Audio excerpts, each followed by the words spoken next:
அன்பான மாணவர்களே, இன்றைய தினம் நாம் மின்னோட்டவியல் என்பதில் உள்ள சில நுணுக்கமான, எளிமையான ஆனால் நுணுக்கமான சில கணக்குகளை எடுத்துக்கொள்கின்றோம். இந்த பாடத்திட்டத்தினை தெரிந்து கொள்வதற்கும் பல்வேறு வகையான காம்படிட்டிவ் எக்ஸாமினேஷன் போட்டி தேர்வுகள் எழுதுவதற்கும் நமக்கு இந்த கணக்குகளை போடுதல், அதாவது ப்ராப்ளம் சால்விங் அப்படிங்கிறது ரொம்ப முக்கியமாக இருக்குது. ஸோ இதில் இன்றைய தினம் தொடக்கத்தில் சில கணக்குகளை எடுத்துக்கிறோம். பார்ப்பதற்கு எளிமையாக இருக்கிறது, ஆனால் அதில் உள்ள நுணுக்கத்தை நீங்கள் தெரிஞ்சுக்கிட்டீங்கன்னா இந்த முறையில் எந்த வகையான கணக்குகள் கொடுத்தாலும் போட முடியும்.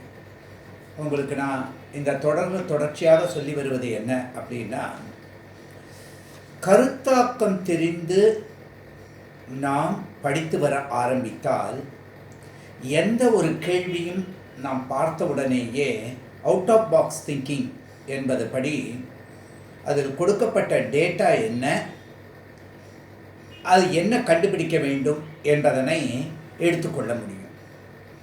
இப்பொழுது ஒன்றை பின் ஒன்றாக அத்தகைய கணக்குகளை நாம் பார்க்கின்றோம். பாடத்திட்டத்தினையும் படித்து வருகின்றோம், ஒவ்வொரு கேள்வியாக இதனையும் பார்க்கின்றோம். முதல் கணக்கினை எடுத்துக்கொள்வோம். The resistance,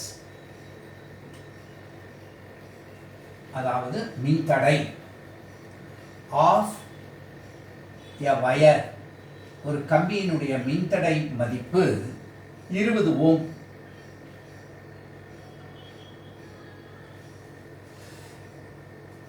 What will be, நான் தொடக்கத்திலேயே உங்களுக்கு சொல்லியிருக்கேன், ஆங்கிலத்தில் எழுதினாலும் இது எளிமையான வரி வடிவங்கள் தான், இது உங்களுக்கு புரியக்கூடியது தான். மின்தடை, ரெசிஸ்டன்ஸ், ஓம் இதெல்லாம் இருக்கக்கூடியதா. கணக்குகள் போடும்போது தாராளமாக நம்ம அதையே பயன்படுத்தலாம், அந்த சொற்றொடர்களை. What will be the resistance?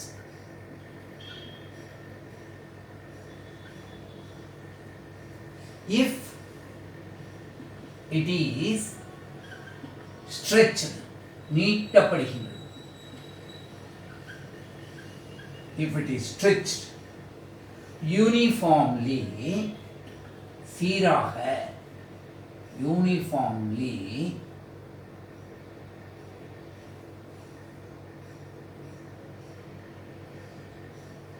eight times its original length. கேள்வியை நல்லா புரிஞ்சுங்க. ஒரு கம்பி இருக்கு, அந்த கம்பி 20 ஓம் மின்தடை பெற்றதாக இருக்கு ஒரு குறிப்பிட்ட நீளத்தில். What will B it's resistance? அதே கம்பியை சீராக 8 மடங்கு நீட்சியுறச் செய்கிறார்கள். அந்த கம்பி அப்படியே நீட்டுறாங்க. அப்படி நீளமாக நீட்டும் பொழுது 8 மடங்கு, அப்போ அதனுடைய மின்தடை மதிப்பு என்னவாக மாறும்? சரி, இந்த கணக்கு போடுவதற்கு நமக்கு என்ன தெரிஞ்சிருக்கணும் அப்படின்னு பார்த்தா, மின்தடை என்பதனை வரையறுக்கக்கூடிய நீளம், இதை கொண்டு இருக்கக்கூடிய வாய்ப்பாடு என்ன அப்படின்னு பார்த்தா, மின்தடை எண் என்பதை குறிக்கும்போது சொல்லியிருக்கோம், ஆர் equal to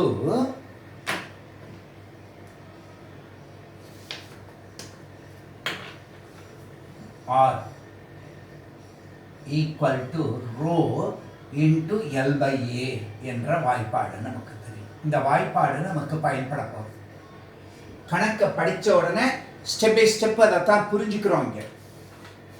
சரி சார், 2 விதமாக இந்த கணக்கை பிரிச்சுப்போம். முதல்ல இருக்கக்கூடியது இந்த ரெசிஸ்டன்ஸை R1 அப்படிங்கும் பொழுது அதனுடைய மின்தடை இந்த மதிப்பை ரோ என்றும், இதனுடைய எல் மதிப்பு எல் என்றும், நீள மதிப்பு இதை A1 அப்படின்னு வச்சு,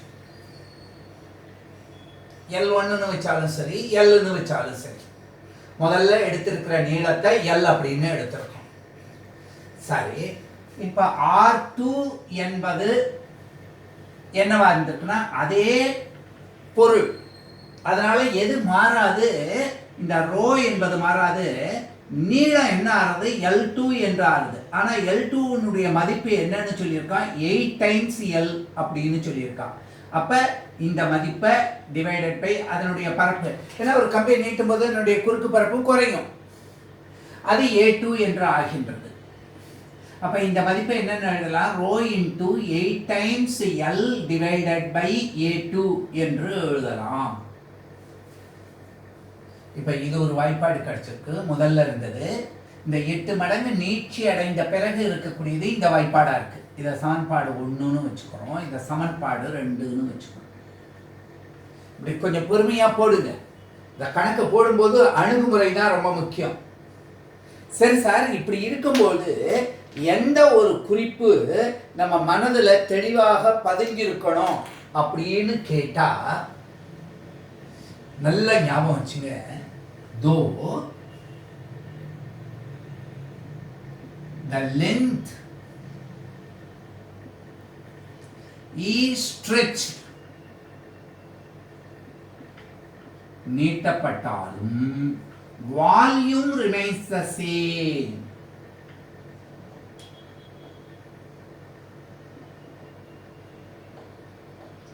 மொத்த பருமன் அளவு எப்படி இருக்கு, ஒன்னா தான் இருக்கு. though the length is stretched, volume remains the same. இதுதான் ரொம்ப முக்கியம். அப்ப வால்யூம்னாக்க என்ன அர்த்தம், அப்ப A1 into L, இங்க பாருங்க, பருமனை நீளத்தினால பெருக்கினா பருமன் அளவு கிடைக்கும். அப்ப பரப்பளவு A1 into L என்பது எதற்கு சமம்னு சொல்றான், A2 into L2. அப்ப A1 divided by A2 என்பதனுடைய மதிப்பு என்ன ஆறுது, L. இங்க பாருங்க, A1 divided by A2 னா L2 divided by L. L2 மதிப்பு என்ன கொடுத்திருக்கு, 8L. அப்ப divided by L. அப்ப A1 divided by A2ங்கிற விகிதம் நமக்கு என்னன்னு கிடைக்கின்றது, 8 அப்படின்னு கிடைக்குது. இப்ப என்ன கேட்டிருக்கோம், what will be the resistance, அந்த ரெசிஸ்டன்ஸ் மதிப்பை தான் நம்ம என்னன்னு சொல்றோம், R2. அந்த மதிப்பு என்ன? அப்ப இந்த இரண்டாவது சமன்பாட்டை 1வது சமன்பாட்டினால வகுப்போம். அப்ப என்ன கிடைக்கிறது, R2 divided by R1 equal to rho into L2 divided by A2. R2க்கு மதிப்பு. அப்ப R1 மதிப்பை என்ன போடணும், தலைகீழா போடணும். ஏன்னா வகுக்கிறதுனால A1 by rho L அப்படின்னு எழுதலாம். இந்த L2 மதிப்பை இந்த இடத்துல 8L அப்படின்னுட்டு நம்ம பிரதியிடலாமா? அப்ப பிரதியிட்டா நமக்கு இங்க பாருங்க, இந்த ரோவும் அடிபட்டு போடுது, இந்த Lலும் இந்த Lலும் அடிபட்டு போடுது. அப்ப பாக்கி இங்க 8 இருக்கு, into A1 divided by A2 அப்படின்னு.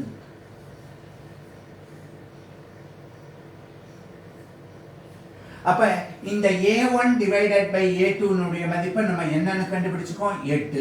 அப்ப 8 into 8 என்னன்னு கிடைக்கிறது, 64 அப்படின்னு கிடைக்கிறது. இத்தனை ஓம். இது வந்து ஓம்ல இல்ல, R2 by R1 மதிப்பு, R2 by R1 மதிப்பு. இப்ப நம்ம என்ன கண்டுபிடிக்கணும், R2 மட்டும் கண்டுபிடிக்கணும். அப்ப 64 into R1 மதிப்பு என்னன்னு கொடுத்துருக்காங்க, 20 ஓம்னு கொடுத்துருக்காங்க. அப்ப அந்த மதிப்பை இங்க போட்டோம்னா 0, 2 4 8, 2 6 12, 1280 ஓம் அப்படின்னு கிடைக்கும். இதுதானே மதிப்பா இருக்கு. இந்த கணக்கை கொஞ்சம் தெளிவா புரிஞ்சுக்கிட்டுங்க. என்ன கேட்டிருந்தா, ஒரு கம்பியினுடைய மின்தடை மதிப்பு 20 ஓமா இருக்கு.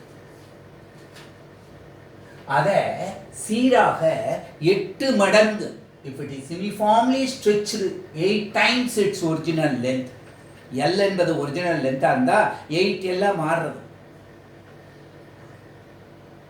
அப்ப நீளத்தை நீட்டும் பொழுது சாதாரணமாக அந்த கம்பியினுடைய டயாமீட்டர் என்னாகும், குறையும். அதனால பரப்பளவு குறையும். அப்ப அந்த பரப்பளவு ரெண்டாவதாக வரக்கூடிய பரப்பளவை A2 என்று எடுத்துக்கிறோம். தொடக்கத்தில் அது A1 அப்படின்னு இருந்தா அதை A2ன்னு எடுத்துக்கிறோம். இங்க நம்ம கருத்துல கொள்ள வேண்டியது என்ன, நீளத்தை நீட்டினாலும் பருமன அளவு அதுதான் இருக்கு. ஏன்னா ஒரே பொருள் அடர்த்தி, நிறை பை கன அளவு, அதில் ஒரு சுண்ட கூட மாற்றலை. அப்போ பருமனளவும், அப்போ அடர்த்தி மாறலி, நிறை மாறலி, அப்போ ஆட்டோமேட்டிக்காக பருமன் மாறலி எத்தனை இருக்க முடியும்? அப்போ அந்த கருத்தாக்கத்தை தான் இங்கே எடுத்துக்கிறோம். Though the length is stretched, volume remains the same. இந்த இது பொறி தட்டணும் நமக்கு. அப்ப ஆட்டோமேட்டிக்கா என்ன எழுதலாம், வால்யூம்னா பரப்பளவு இன்டு நீளம். அப்ப பரப்பளவு இன்டு நீளம் என்பது 2 பகுதியிலையும் சமமா இருக்கு. இதை கொண்டு அந்த A1/A2 ரேஷியோ கண்டுபிடிக்கிறோம். இப்ப R மதிப்புக்குண்டான வாய்ப்பாடுகளிலிருந்து R2 மதிப்புக்கு பிரதியிட்டா நமக்கு 1280 ஓம்னு கிடைக்கின்றது. இந்த கேள்வி மிக மிக முக்கியமான ஒரு கேள்வியாக இருக்கு. நிறைய competitive examination and other things எல்லாம் பார்த்தீங்கன்னா எக்ஸாக்டாக 8 மடங்குன்னு கொடுக்க மாட்டாங்க, வேற எத்தனை மடங்கு வேணாலும் கொடுத்துட்டு போறாங்க. ஆனா அடிப்படை தத்துவங்கிறது இது ஆத்தான் இருக்கு. அப்ப நம்ம டிஃபரெண்ட் டைப்ஸ் ஆஃப் ப்ராப்ளம்ஸ் ஒவ்வொரு சாப்டர்லையும் எடுத்து பார்த்தப்ப மின்னோட்டவியல் அப்படிங்கிறதுல மேக்சிமம் நமக்கு எக்ஸ்பெரிமெண்ட்டோ ப்ராப்ளம்ஸோ தான் ஜாஸ்தியாக இருக்குங்க. ஏன்னா டெரிவேஷனில் வீஸ்டோன்ஸ் நெட்வொர்க்கு டெரிவேஷன் ஒன்று இருக்குது. மிச்சதெல்லாம் ரொம்ப சின்ன சின்னது தான். டெம்பரேச்சர் கோஎஃபிஷியன்ட் ஒன்று, டைம் இருந்தால் இன்றைக்கி அதை பார்த்துட போகிறோம். ஏன்னா ஒரு டெரிவேஷனுக்கு.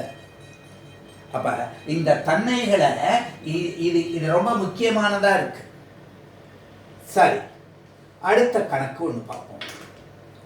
என்ன கணக்கு இருக்கு? இது ஒரு மாடல். ஒவ்வொரு டைப்பாக நம்ம எடுத்துட்டு வரோம். அதுவும் சிம்பிள் டு காம்ப்ளெக்ஸு போகிறோம். எந்த கணக்கும் சிம்பிளான கணக்கு தான், எளிய வகையான கணக்கு தான். எப்போ நமக்கு அதில் பயன்படுத்தக்கூடிய ஹிண்ட் என்னங்கிறது தெரிஞ்ச வரையிலும். ஒரு பாடம் படிக்க ஆரம்பிக்கிறதுக்கு முன்னாடியே அந்த பாடத்தில் இருக்கிற நான் சொல்லியிருக்கிற ஆர்கனைசேஷனில் வாய்ப்பாடுகள் எல்லாம் நம்ம ஞாபகம் வச்சுக்கிறோம் அப்படின்னு, அவ்வாறு அந்த வாய்ப்பாடுகளை ஞாபகம் வச்சுட்டு அதுலேருந்து மேற்கொண்டு போகணும்.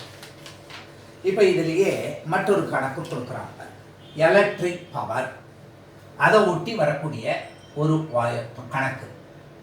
அப்போ எலக்ட்ரிக் பவர் அப்படின்னு சொன்ன உடனேயே நமக்கு திறன், மின் திறன் அப்படின்னு சொல்லக்கூடிய தமிழில் நமக்கு என்ன வாய்ப்பாடுன்னா, பவர் அப்படின்னா வோல்டேஜ் இன்டு கரண்ட் அப்படின்னு வாய்ப்பாடு. இந்த கரண்ட்டுங்கிறத நம்ம ஓம் விதிப்படி எப்படி எழுதலாம், V இன்டு V/R அப்படின்னு எழுதலாம். ஏன்னா உங்களுக்கு முன்னாடியே சொல்லியிருக்கேன், ஓம் விதி அப்படிங்கிறதையே நம்ம எப்படி எழுதுறோம் அப்படின்னா V equal to I into R அப்படின்னு எழுதணும். அப்போ I equal to V/R, V equal to I into R, R equal to V/I எப்படி இருந்தாலும் எழுதலாம். அப்போ I அப்படிங்கிறது இப்போ எழுதினா இது என்னன்னு எழுத முடியும், V²/R. அப்போ பவர் சம்பந்தமான எந்த கணக்குக்கும் இந்த வாய்ப்பாடு நமக்கு ஞாபகம் இருக்கணும். இதே V ஈக்குவல் டு IRன்னு எழுதியிருந்தாக்க இதுக்கு என்னென்ன எழுதியிருப்போம், I²R எழுதியிருப்போம் இல்லையா? நல்லா பாருங்களேன், V ஈக்குவல் டு IRன்னு எழுதியிருந்தா IR into I equal to I²Rன்னு எழுதலாம். I ஈக்குவல் டு V/Rன்னு எழுதியிருந்தா V²/R எழுதலாம். அப்போ அந்த சந்தர்ப்பத்துக்கு தகுந்தாப்புல அந்த வாய்ப்பாட்டை நம்ம பயன்படுத்திக்க போகிறோம். இதை வச்சு ஒரு கணக்கு கேட்குறாங்க, நல்ல கவனிங்க. 2 electric bulbs, 2 electric bulbs marked. அந்த பல்பை எடுத்து பார்த்தீங்கன்னா உங்களுக்கு தெரியும், மேலே எழுதியிருப்பாங்க. அதான் ரேட்டிங் அப்படின்னு பேர். அதுக்கு மேலே குறியிடப்பட்டது மார்க்கிங், ரேட்டிங் அப்படின்னு சொல்லக்கூடியது. 20 watts 220 volt. அவ்வளவுதான். 220 volt maximum. RMS value, marked value தான் root mean square value, effective value, marked value என்ன இருந்தாலும் இதை வச்சு தான் அந்த பல்பு எப்படி இருக்கும், செயல்படும் அப்படிங்கிறத பற்றி சொல்லக்கூடியது. அண்ட் இன்னொரு பல்பு, முதல் பல்பு இது. ரெண்டாவது பல்பு என்ன, 100 watts 100 வாட். அதுவும் என்ன 220 வோல்ட்னு கொடுத்துருக்காங்க. ஆர் கனெக்டட் இன் சீரீஸ். இது ரெண்டு தொடர் இணைப்பில் இணைக்கப்பட்டிருக்கு. கனெக்டட் இன் சீரீஸ் டு எந்த மூலத்து கூட 400 வெளியில் இருக்கக்கூடிய வோல்டேஜினுடைய மதிப்பு 440 வோல்ட் கூட சப்ளை கூட சேர்த்திருக்காங்க. 440 volts supply. which இந்த மாதிரி இருந்ததுன்னா which bulb will be fused? எது ஃபியூஸ் ஆயிடும் அப்படின்னு கேட்டிருக்காங்க. இதுக்கு நமக்கு இந்த ரெண்டுத்துக்கு நடுவில் இருக்கிற வோல்டேஜ் டிராப் என்னன்னு பார்க்கணும். எவ்வளோ வோல்டேஜ் வரையிலும் இந்த பல்பு தாங்கும், 220 வோல்ட் வரையிலும் தாங்கும். அதுக்கு மேலே ஜாஸ்தியாக போயிடுச்சுன்னா இந்த பீக் வேல்யூ வரையிலும் போகலாமே தவிர அதை விட ஜாஸ்தியாக போயிடுச்சுன்னா அந்த பல்பு என்னமாயிடும், ஃபியூஸ் ஆகிடும். இதுலேயும் பாருங்க 220 வோல்ட் வரையிலும் இருக்கும். இப்போ நம்ம என்ன செய்யணும், இங்கே போன தடவை சொல்லும்போது எப்படி பருமன்கிறத பற்றி சொன்னேனோ அது போல் இங்கே முக்கியமான இது என்ன தெரிஞ்சிருக்கணும் நமக்கு அப்படின்னு கேட்டால் கவனித்து பாருங்க. நமக்கு என்ன சொல்லணும்னா வோல்டேஜ் drop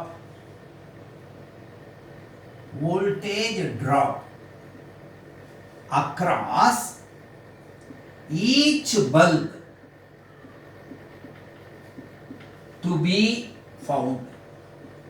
நம்ம என்ன கேள்வி, இந்த மாதிரி கேள்விலாம் கேட்டால் உடனே நம்ம என்ன செய்யணும், ஒவ்வொரு பல்புலையும் வோல்டேஜ் டிராப் என்ன அப்படிங்கிறத பார்க்கணும்.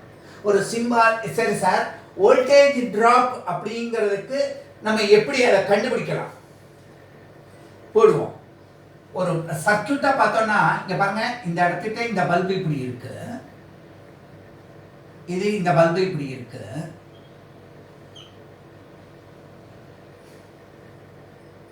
எத்தையுமே படத்தை வெளியில போட்டு பார்த்துங்க, அதுதான் ரொம்ப முக்கியமானது. இந்த இடத்துக்கு அவன் என்ன கொடுக்குறான் அப்படின்னு கேட்டா 440 வோல்ட் கொடுத்துருக்கான். இதுக்கு மார்க்கிங் என்ன கொடுத்துருக்கான் அப்படின்னு பார்த்தா 20 watts 220 வோல்ட். இது 100 watts 220 வோல்ட்.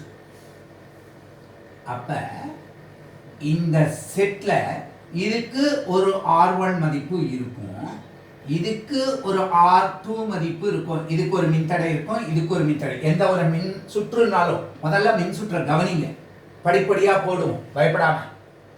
இப்படி இருக்குன்னா இந்த சுற்றுல ஒரு கரண்ட் இருக்கும் இல்லையா, அதை வச்சுதானே நம்ம அந்த வோல்டேஜ் டிராப். இதுக்கு நடுவுல என்ன கிடைக்கிறது, V1.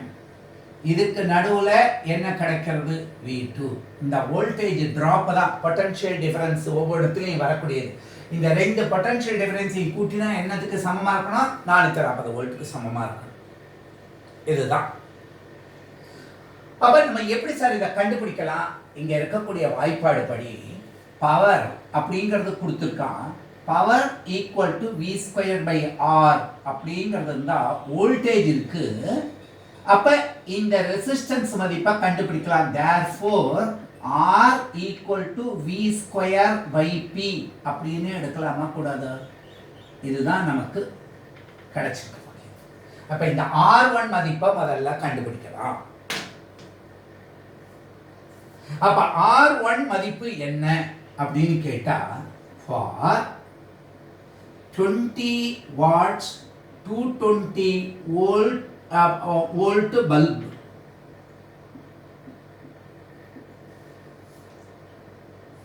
அப்ப ரேட்டட் வோல்டேஜ் ஸ்கொயர், இந்த Vங்கிறது என்ன, ரேட்டட் வோல்டேஜ். இதுக்கு என்ன அப்படிங்கிறத தான் வச்சு பார்க்கணும். அப்ப ரெசிஸ்டன்ஸ் ஈக்குவல் டு இந்த வாய்ப்பாடு தான் வி ஸ்கொயர் பை ஆர். இதை புரியறதுக்காக எழுதுற ரேட்டட் வோல்டேஜ் அந்த பல்பில் போட்டிருக்கிற, ஏன்னா அதனுடைய ரெசிஸ்டன்ஸ் தான் கண்டுபிடிக்கணும்.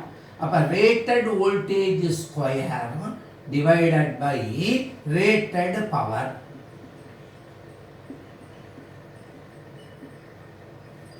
இங்க ரேட்டட் வோல்டேஜ் என்ன இருக்கு 220, அதுக்கு ஸ்கொயர் பை அதுக்கு என்ன வேல்யூ இருக்கு 20 வாட். அப்ப இந்த மதிப்பு என்ன கிடைக்கிறது 24 20 ஓம் அப்படின்னு கிடைக்கிறது. ஃபர்ஸ்ட் R1 மதிப்பை கண்டுபிடிச்சிட்டோம். R1 equal to V square by Tன்னு போடணும். ஆனால் பவர் இங்க பாருங்க, power equal to V square ஆர்னா R equal to V square by T தானே, அந்த மதிப்பை போட்டிருக்கோம். அந்த மதிப்பு தான் இங்க போட்டிருக்கோம். சரி சார், இப்ப இந்த இந்த மதிப்பை கண்டுபிடிங்க. ஃபார் நான் எப்படி பதட்டமே இல்லாம பொறுமையா நான் பயன்படுத்துறேன், அப்பப்ப ரிவைஸ் பண்றேன். 220 வோல்ட் பல்ப், இந்த பல்புக்கு என்ன நடக்குது R2, அதுக்கும் வாய்ப்பாடு என்னதான் V ஸ்கொயர் பை T. இது என்ன ரேட்டட், அந்த ரேட் என்னதான் கொடுத்துருக்கு 220 ஸ்கொயர் தான் கொடுத்துருக்கு, இந்த வோல்டேஜ் தான் கொடுத்துருக்கு. ஆனா பவர் வேல்யூ என்ன கொடுத்துருக்கு 100 வாட்ஸ் கொடுத்துருக்கு.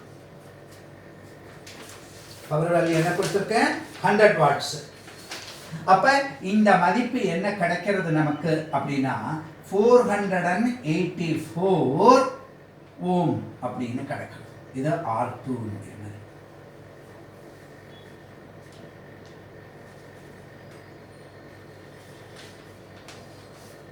சரி சார், இப்போ எப்படி நம்ம இதை கண்டுபிடிக்க முடியும்? வோல்டேஜ் ட்ராப்ல முதல்ல ரெசிஸ்டன்ஸ் தான் கண்டுபிடிச்சிருக்கோம். இது ஒரு ரெசிஸ்டன்ஸ் மதிப்பு கண்டுபிடிச்சிருக்கோம், R1ஓட மதிப்பு. இது R2னுடைய மதிப்பை கண்டுபிடிச்சிருக்கோம். இப்போ இதுலேருந்து நம்ம என்ன கண்டுபிடிக்கிறோம் அப்படின்னு பார்த்தா, இந்த படத்துல பாருங்க, இந்த ரெண்டு பல்பும் சீரீஸ்ல இருக்கிறதுனால இதுல என்ன கரண்ட் போறதோ அதே கரண்ட் தான் இதுல போறது. அப்ப கரண்ட் கண்டுபிடிச்சாதான் நம்ம V1 equal to I into R1 எழுதலாம், V2 equal to I into R2 எழுதலாம். முதல்ல இந்த I மதிப்பை கண்டுபிடிப்போம். இப்போ R1 மதிப்பும் R2 மதிப்பும் தெரிஞ்சிருக்கிறதுனால, ரெண்டு தொடர் இணைப்புல இருக்கிறதுனால நம்ம சாதாரண அதை கண்டுபிடிக்க முடியும். இந்த மதிப்பு இருக்கு, இந்த மதிப்பு இருக்கு. அப்ப கரண்ட் என்ன டோட்டலா இந்த சர்க்யூட்டுக்கு எடுத்துக்கிறோம். அப்ப அந்த சர்க்யூட்ல இருக்கிற current, since both bulbs are in series. நல்ல ஞாபகம் வச்சுங்க, கணக்கு போடும்போது அப்படியே போட்டுட்டு போகலாம், மல்டிபிள் சாய்ஸ் கொஸ்டின்ல அட்டன் பண்றதுக்கெல்லாம். ஆனால் ஸ்டேட் போர்டு எக்ஸாமினேஷன்ல சில சமயத்தில் 5 மார்க் கேள்வியில் இந்த கணக்கை கேட்டுட்டாங்கன்னா ஸ்டெப் மார்க்னு கொடுக்கும்போது இந்த பாயிண்ட் எல்லாம் எழுதிக்கோமா, அதுக்கெல்லாம் 1/2 மார்க் கொடுக்குறாங்க. அப்போ அதெல்லாம் எழுதணும். since both bulbs are in series, current will be the same. உங்களுக்கு இந்த கருத்தாக்கம் புரிஞ்சிருக்கான்னு தான் பார்க்குறாங்க. கரண்ட் வில் பி, ஏன்னா நம்ம +2 லெவல்ல தானே இருக்கோம். இன்ஜினியரிங் காலேஜ் படிச்சா இது ஆட்டோமேட்டிக்கா தெரியும்னு விட்டுருவாங்க. ஆனா இங்க கருத்து நமக்கு தெரிஞ்சிருக்குன்னு எக்ஸாமினருக்கு எப்படி தெரியும், எழுதினாதான் தெரியும். அப்ப இந்த I மதிப்பு என்ன அப்படின்னு கேட்டா, மொத்த வோல்டேஜ் V, இந்த வோல்டேஜ் இந்த சர்க்யூட்டுக்கு இந்த வோல்டேஜ் எக்ஸ்டர்னல் வோல்டேஜ் 440 வோல்ட் எடுத்துக்கணும். இப்ப R டோட்டல் மதிப்பு என்ன கிடைக்கிறது R1 plus R2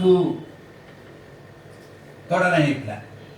அப்ப 440 வோல்ட் டிவைடட் பை இந்த 484யும் 2420 கூட்டினா என்ன கிடைக்கிறது நமக்கு 2904. இந்த மதிப்பையும் கூட்டுறது 84 20 04 கிடைச்சிருக்கு. சரி, அப்ப இந்த மதிப்பு நமக்கு என்ன கிடைக்கிறது பாருங்க 0.151 ஆம்பியர்.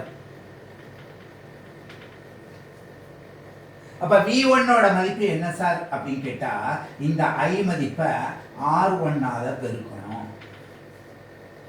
அப்ப 0.151 இன்டு R1 ஓட மதிப்பு 2420. இந்த மதிப்பு என்ன கிடைக்கிறது நமக்கு 366.6 வோல்ட் அப்ராக்சிமேட்லி ஒரு பாயிண்ட் டிஃபரன்ஸ்ல. சரி, V2 மதிப்பு என்ன கிடைக்கிறது நல்லா கவனிங்க. I இன்டு R2 மதிப்பு அந்த I அதேங்கிறதுனால 0.151 இன்டு 484 இதனுடைய மின்தடை. இந்த மதிப்பு அப்ராக்சிமேட்லி நமக்கு என்ன கிடைக்கிறது 73.3 வோல்ட். இந்த ஸ்டேஜில் நம்ம என்ன பண்ணி பார்க்கணும், இந்த ரெண்டையும் கூட்டினா இந்த மொத்தம் வர்றதா அப்படிங்கிறத பார்க்கணும். இங்கே பாருங்க 6 3 9 6 3 9 7 6 13 புரியுதா? இந்த 9ங்கிறது அந்த பாயிண்ட் 1 வந்ததுன்னா 4 6 10 8 6 14 440 வந்துருச்சு. அதனால தான் இந்த அப்ராக்சிமேட்லின்னு சொன்னேன். இந்த ஃப்ராக்ஷனில் அடுத்தடுத்த டிஜிட்டில் இருக்கக்கூடியது அது நம்ம கால்குலேட்டரில் போடும்போது அந்த ஆக்சுவலே வந்துடும். வாட் எவர் பி தட் இந்த V1 V2 மதிப்பு இந்த மதிப்பு கிடைச்சிருச்சு. இப்போ கவனிச்சு பாருங்க, கேள்வி என்ன, which bulb will be fused அப்படின்னு கேட்டா இந்த முதல் பல்புக்கு ரேட்டிங் என்ன கொடுத்துருக்கான் நமக்கு 70 வாட் 220 வோல்ட். ஆனா இங்க இருக்கிற வோல்டேஜ் எவ்வளவு, இந்த டிராப் 326, ரொம்ப ஜாஸ்தி பீக் வேல்யூட. இந்த மதிப்பு என்ன இருக்கு அப்படின்னு பார்க்கிறோம் 73. இங்க எது வரையிலும் தாங்குவாங்க 220 வரையிலும். அப்ப இதை பத்தி பிரச்சனை இல்லை, இதுதான் ஜாஸ்தியா இருக்கிறதுனால since the voltage drop across bulb 1 is greater 20 watt bulb 20 watt 220 volt bulb will fuse.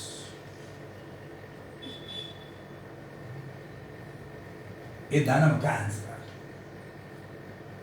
புரியுறதுன்னு நினைக்கிறேன். இந்த கணக்கில் பாருங்க, பவர்ஸில் இந்த வாய்ப்பாடை முதல்ல எடுத்துக்கிட்டோம்.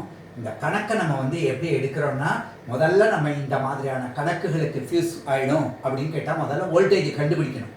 அப்போ அந்த மார்க்டு வோல்டேஜ் கூட voltage drop across each bulb என்ன அப்படிங்கிறத நம்ம சப்ஸ்டிடியூட் பண்ணி கண்டுபிடிச்சா அந்த மதிப்பை அதை கண்டுபிடிக்கிறதுக்கு நமக்கு கரண்ட் வேணும்.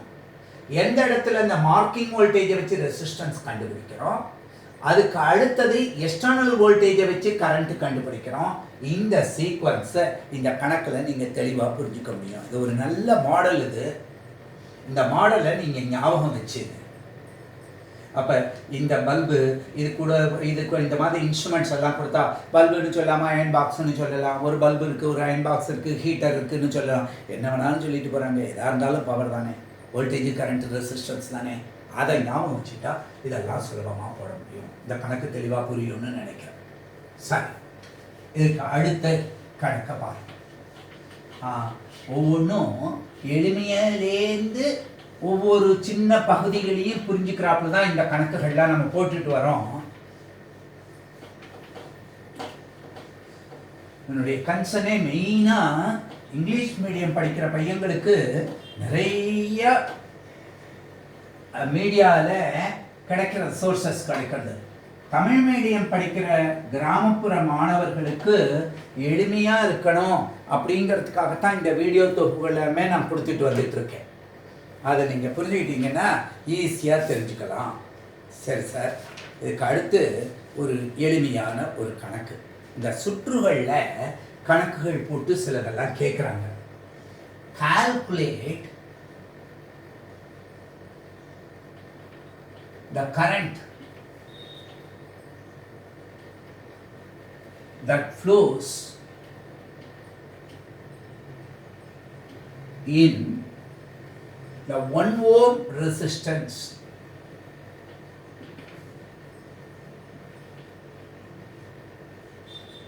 in the following circuit. Circuit அப்படிங்கிறத CKTன்னு பொதுவாக எழுதுறது வழக்கம். அவங்களே கொடுக்குறாங்க அந்த சர்க்கியூட்டை. எப்படி கொடுத்துருக்காங்கன்னு பார்ப்போம். ஏங்கிற புள்ளியிலேருந்து ஆரம்பிக்கிறாங்க. இந்த புள்ளியிலேருந்து ஒரு 6 வோல்ட் பேட்டரி ஒன்று கொடுத்துருக்காங்க. இங்கேருந்து ஒரு 2 ஓம் ரெசிஸ்டன்ஸ் ஒன்று இருக்கு. இதோட போய் இது பிங்கிற புள்ளியா முடியாது. இந்த பிங்கிற புள்ளியிலேருந்து இந்த இடத்துட்ட இவ்வாறு ஒரு பேட்டரி கொடுத்துருக்காங்க, 9 வோல்ட் கொடுத்துருக்காங்க. இது சி என்ற புள்ளிக்கு போகுது. இந்த ஏலேருந்து இந்த இடத்துல டின்னு ஒரு புள்ளி இருக்கு. இதில் ஒன்றும் மின்தடை இல்லை. இதுக்கப்புறம் ஒரு மின்தடை கொடுத்துருக்காங்க 3 ஓம் அப்படின்னு. இது நேராக இந்த இடத்துல இன்னொரு 3 ஓம் கூட சேர்ந்து சி புள்ளிக்கு போய் சேரும். இதுக்கு நடுவில் இ என்ற புள்ளியும் எஃப் என்ற புள்ளியும் ஒரு மின்தடை 1 ஓம் அப்படிங்கிறதுனால இணைச்சிருக்காங்க. அவங்க கேட்கறது என்னன்னா, இந்த இந்த 1 ஓம் வழியாக போகிற கரண்ட் என்ன அப்படிங்கிறத கேட்குறாங்க. அது எப்படி இருக்கு இஎஃப் அப்படிங்கிறது நம்ம சுலபமாக ஒரு வகையாக எடுத்துப்போம். இந்த கரண்ட் போகக்கூடியது.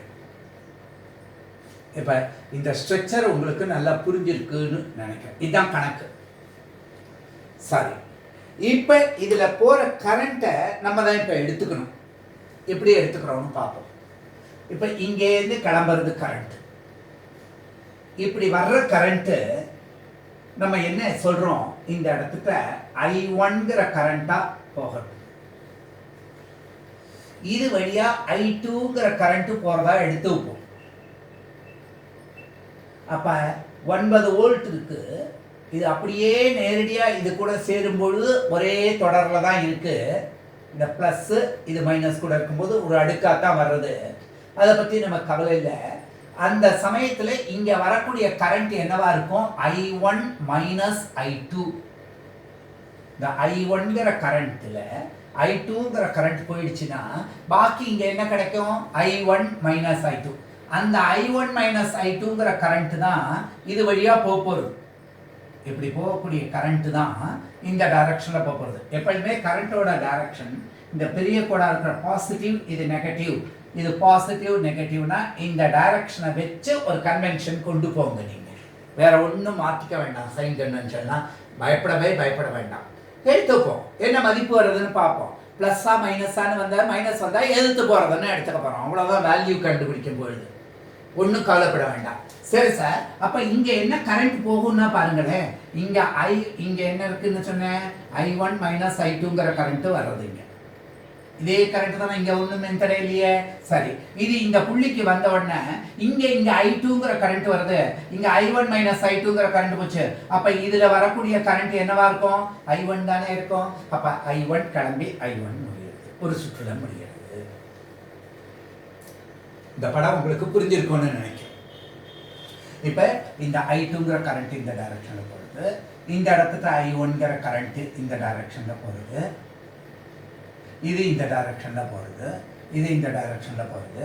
இது இந்த டைரக்ஷனில் போயிட்டுருக்கு. இவ்வளோதான் இந்த சுற்று முடியாது.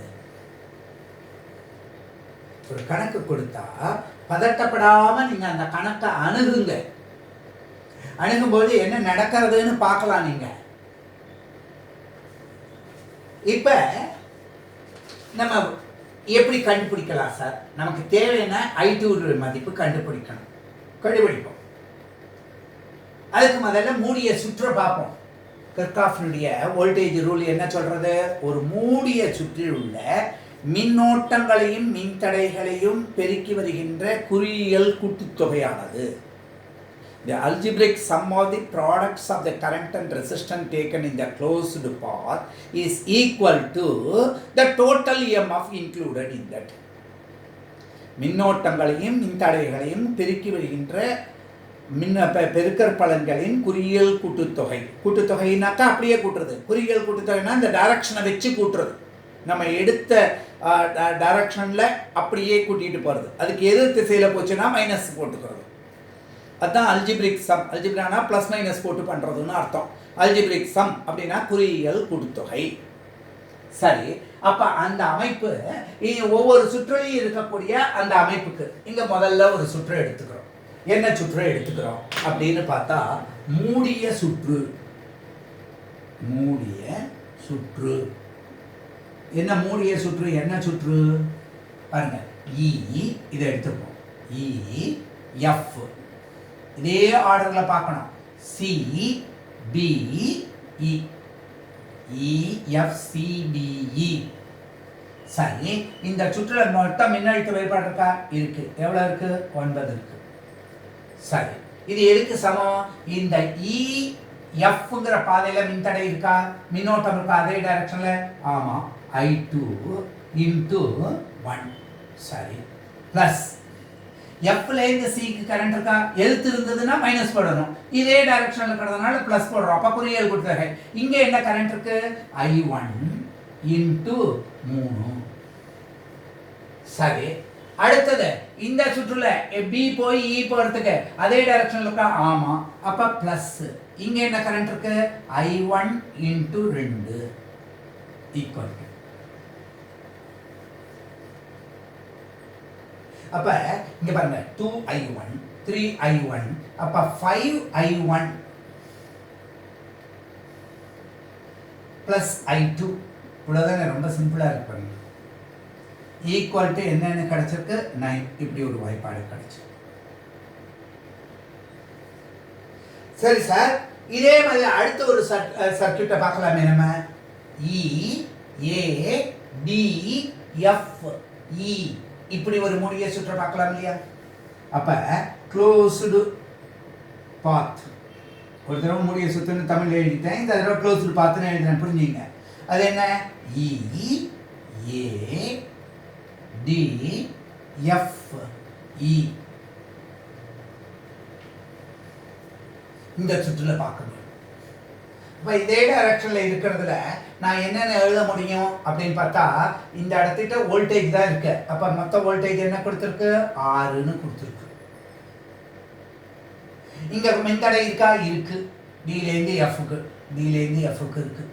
ஏன்னா இலேருந்து ஏக்கு மின்தடை ஒன்றும் இல்லை, ஏலேருந்து டியும் மின்தடை இல்லை, இங்க இருக்கு. அப்ப I1 மைனஸ் I2 இன்ட்டு என்னன்னு பார்க்க வேண்டியிருக்கு. நான் I1 இன்ட்டு I2 இன்ட்டு 3. அப்புறம் இதுல எப்படி இருக்கா? இல்ல, எதிர்த்து இருக்கு. அதனால இங்க பாருங்க, நான் இப்ப எஃப்ல இருந்து இ போறேன், ஆனா இது ஏழுங்க, அதனால மைனஸ் I2 இன்ட்டு 1. அவ்வளவுதானே. அப்ப இதை நான் என்ன எழுதலாம்? இங்க பாருங்க, 3 into I1 3I1 minus I2 3I2 minus I2. அப்ப மைனஸ் 4I2ன்னு கிடைக்கிறது. அந்த மதிப்பு ஈக்குவல் டு 6ன்னு கிடைக்கிறது. அப்ப ரெண்டு சமன்பாடு இருக்கு. ரெண்டு தெரியாத பொருள் I1 I2, ரெண்டு சமன்பாடு இருக்கு. இந்த ரெண்டு சமன்பாட்டையும் நம்ம என்ன செய்யலாம்? சீர் செய்யலாம். அப்ப இந்த மதிப்பை நம்ம போடும் பொழுது நமக்கு I1 மதிப்பு என்னன்னு கிடைக்கிறது? 1.83 ஆம்பியர். I2 மதிப்பு என்ன கிடைக்கிறது? இந்த ரெண்டையும் சரிபடுத்தி பார்க்கும் பொழுது இதுக்குண்டான காமன் நாளை பெருக்கலாம் இல்லையா? இதை 4ஆல பெருக்கிட்டாக்க 20I1 ஈக்குவல் டு 4 36ன்னு வரப்படுது. அப்புறம் அந்த பெருக்கின வாய்ப்பாடியும் இந்த வாய்ப்பாடியும் கூட்டினா இது போயிடுச்சுனாக்க இந்த டோட்டல் அமௌண்ட்லேருந்து என்ன செய்ய முடியும்? நம்ம I1 மதிப்பை கண்டுபிடிக்கலாம். அப்படி கண்டுபிடிச்சோம். அதே போல் I2 அப்போ I1 மதிப்பை கண்டுபிடிச்சு இதில் பிரதியிட்டோம்னா I2 மதிப்பு என்ன கிடைக்கிறது நமக்கு? Minus 0.13 ampere. அது என்ன சார் மைனஸில் வருது? வேற ஒன்றுமே கிடையாது. இங்கே என்ன சொல்றது? இந்த negative sign indicates current flows from F to E. அவ்வளவுதான். இலேருந்து F போட்டிருக்கோம் நம்ம. இது F to E இருக்கிறதுனால நமக்கு மைனஸ் சைன் வந்திருக்கு. அவ்வளவுதான். அதனால தான் குறியியல் கூட்டுத்தொகை போடும்போது நமக்கு வரக்கூடியது. நீங்கள் இங்கே அனாவசியமாக கன்ஃபியூஸ் பண்ணிக்க கூடாது. மின்னோட்டங்கிறது ஸ்கேலார் குவான்டிட்டி ஆச்சே சார், அதெல்லாம் தப்பான குறித்து. அதுதான் மிஸ்கான்செப்ஷன்னு சொல்கிறது. தவறுதலான புரிந்துணர்வு இருக்கக்கூடாது. இங்கே குறியியல் கூட்டுத்தொகையை வச்சு பார்க்கறதுனால நம்ம எடுத்துக்கொண்ட டைரக்ஷனுக்கு எதிர் திசையில் செல்கின்றது. ஆக இந்த 1 ஓம் ரெசிஸ்டன்ஸ் வழியாக போகிற மின்னோட்டம் என்னங்கிறத நம்ம இந்த மாதிரி கண்டுபிடிக்க முடிகின்றது. இது ரொம்ப எளிமையான ஒரு கருத்துருவாக்கம். இதை எப்படி சார் நீங்கள் வந்து பண்ணி பார்க்கலாம், இது கரெக்டாக தான் இருக்கா, இந்த மதிப்பு சரியாக இருக்குமா அப்படின்னு பார்க்கணுன்னு டெஸ்ட் பண்ணி பார்க்கணுன்னா இந்த சாதாரணமாக இதில் இருக்கக்கூடிய இந்த வோல்டேஜ் வேல்யூ, இதில் இருக்கக்கூடிய இந்த மதிப்பு, இந்த I2 மதிப்பை வச்சு கண்டுபிடிக்கக்கூடியது, இதை ரெண்டையுமே வச்சு பார்த்து நம்ம என்ன செய்யலாம், டோட்டல் வோல்டேஜ் மதிப்பு என்ன தான் இருக்குது அப்படிங்கிறத கண்டுபிடிக்கலாம். அதாவது ஏதாவது ஒன்றில் சப்ஸ்டிடியூட் பண்ணி பாருங்கள். 3I1 அப்படின்னு கொடுத்துருக்கான்.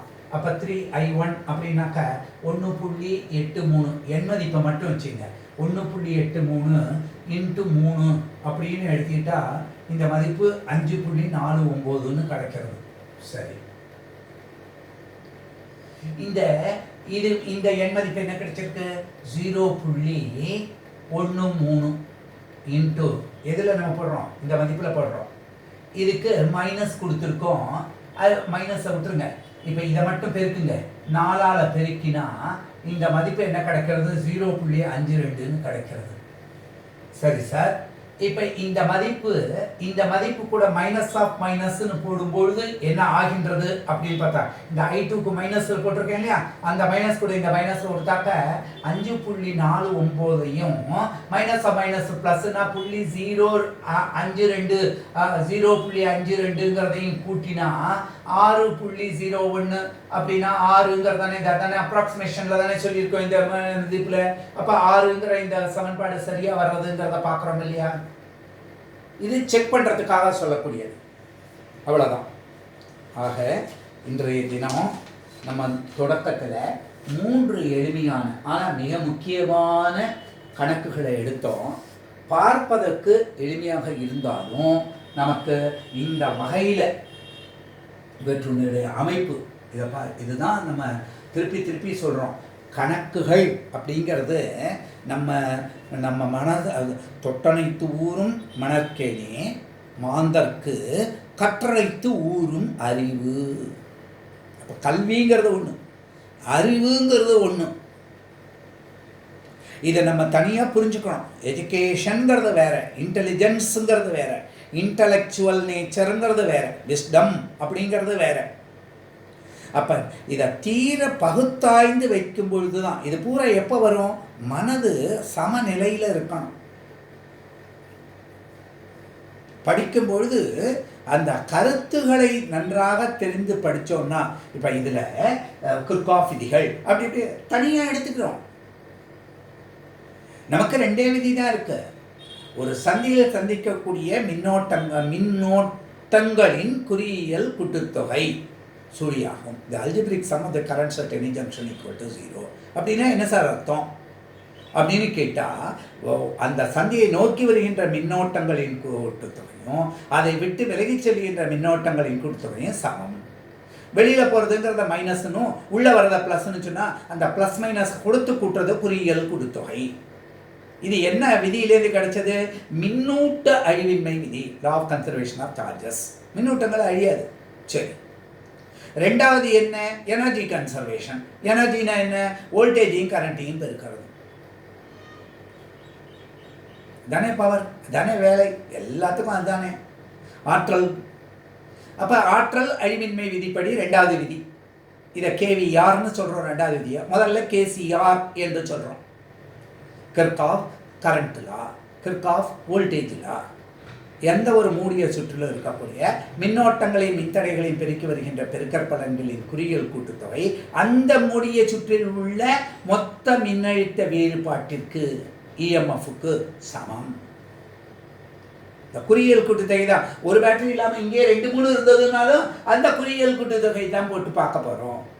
அப்போ ப்ளஸ்லேருந்து எதுக்கூட போய் மைனஸில் சேர்ந்தால் நேரடியாக இருக்குது, அதை எதிர்த்து இருந்திருந்ததுன்னா எதிர் திசையில் இருக்குது. இந்த தன்மைகளை நம்ம தெரிஞ்சுக்கிறோம்.